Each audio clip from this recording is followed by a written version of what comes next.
আমরা যেগুলো করেছি তার মধ্যে ধরুন যে প্রথম একটি সমস্যা যেটা খুব ছিল এবং এখনো আমি মনে করি যে খানিকটা আছে, সেটা হলো যে আম, ভারতের সাথে সম্পর্কের ক্ষেত্রে অস্বস্তি তো একটা সৃষ্টি হয়েছিল, এটা তো অস্বীকার করে কোনো লাভ নেই।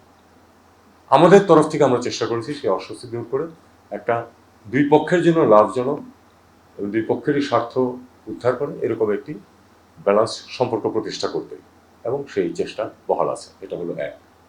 দুই, আম,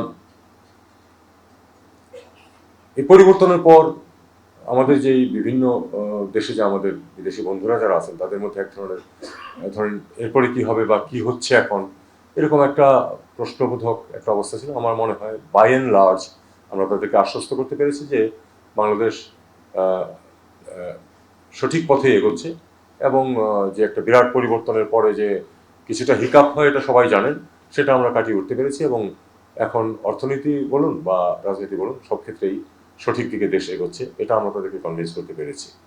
আম, পাকিস্তানের সাথে সম্পর্ক নিয়ে কথাবার্তা হয়েছে, এটা নিয়ে আর বেশি কিছু বলে লাভ নেই। পাকিস্তানের সাথে এক ধরনের ইচ্ছাকৃত আহ, খারাপ সম্পর্ক রাখার চেষ্টা ছিল, আমরা সেটাকে একটা স্বাভাবিকতায় নিয়ে আসার পাকিস্তানের পক্ষ থেকেও আহ, তাদের ইনিশিয়েটিভ ছিল, আমরা সেটাকে গ্রহণ করেছি যে না, এটা হতে পারে। চীনের সাথে আমি মনে করি যে আমাদের সম্পর্ক যথেষ্টই, আমরা তাদেরকে আশ্বস্ত করতে পেরেছি সব ব্যাপারে, তাদের ইনভেস্টমেন্ট বলুন, তাদের ব্যবসা বাণিজ্য বলুন, সব সব বিষয়। এবং আমার সাম্প্রতিক সফরকালে আমি আপনাদেরকে আগেই যেটা জানিয়েছি, তখন বেশ কিছু বিষয়ে আলাপ আলোচনা এগোচ্ছে, এবং আমরা আশা করছি যে এটা সঠিক পথে থাকবে এবং সামনে আরও এগোবে।